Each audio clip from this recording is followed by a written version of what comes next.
Mbah Amin ini hobi menyalah-nyalahkan orang terus berjalan. Entah kapan berhenti. Ketika Rakernas Partai Umat yang pertama berharap Prabowo datang, tapi ternyata cuma jadi harapan. Jangankan datang, menjawab komunikasi Pak Amin saja tidak.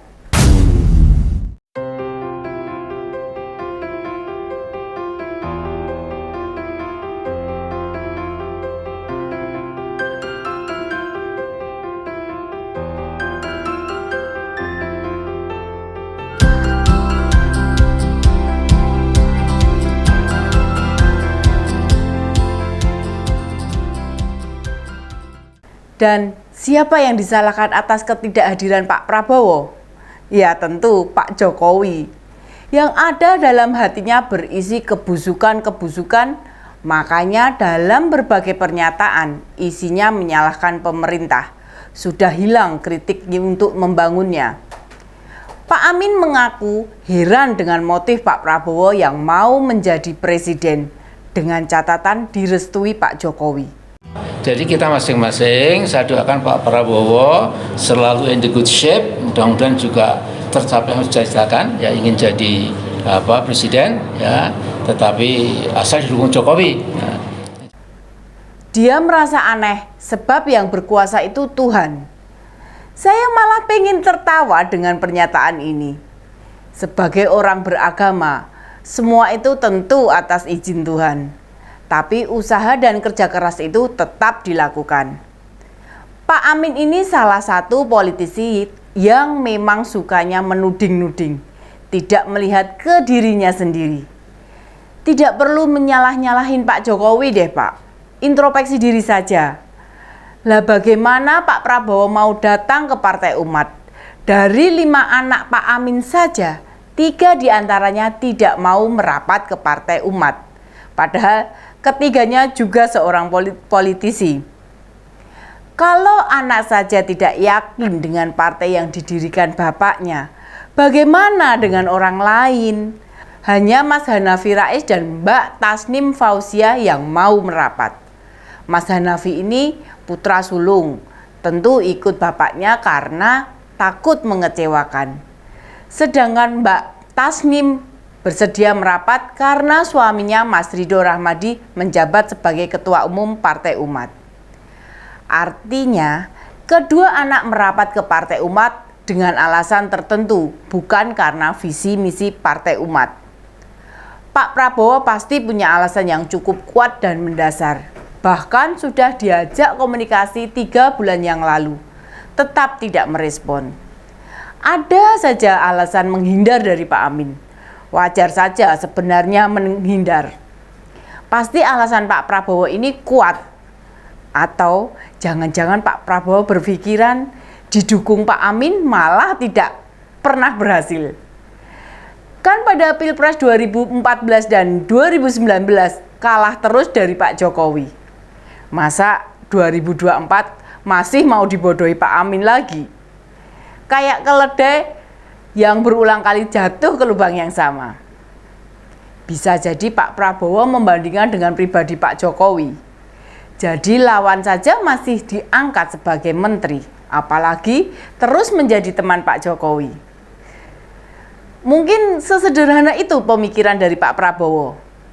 Dia sudah melihat apa saja yang dilakukan Pak Jokowi selama menjadi presiden. Dan pasti betul-betul tahu betapa kerja kerasnya Pak Jokowi.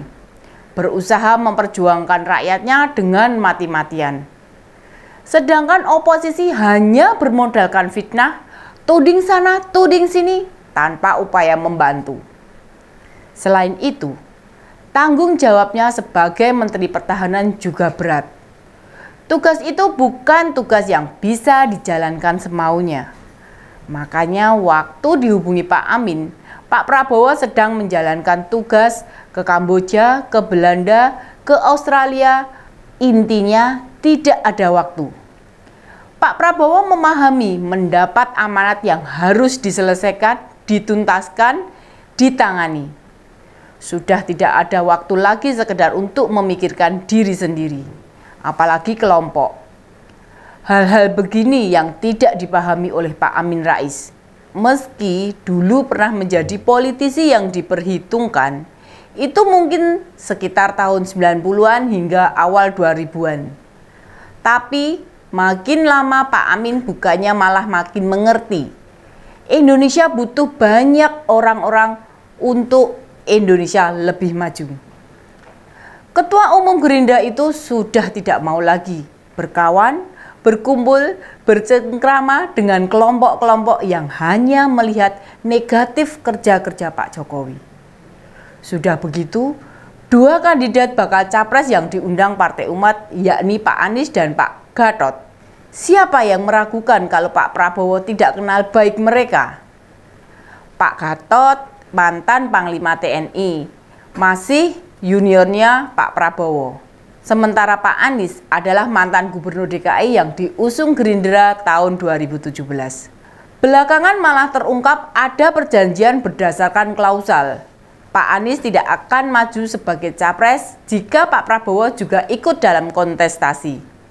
Pengkhianatan-pengkhianatan begini seperti tidak menjadi beban bagi Pak Amin. Pak Prabowo pasti sangat-sangat bersyukur tidak hadir di Rakernas Partai Umat kemarin. Bagaimana dia mau diam saja waktu Ketua Umum Partai Umat menyatakan mereka mengusung politik identitas. Itu hal yang sekarang ini sangat ditentang. Bukan hanya melanggar undang-undang saja, tetapi juga dalam tradisi Nusantara, apalagi ajaran agama. Politik identitas itu menjadi musuh bersama. Sebagai warga negara yang baik, boleh memperjuangkan apa yang tidak dilanggar dengan cara tertentu. Pernyataan mengusung politik identitas pasti sangat melukai pribadi Pak Prabowo maupun jabatannya sebagai Menteri Pertahanan atau latar belakangnya sebagai militer. Negara ini perlu diperjuangkan dengan darah dan nyawa.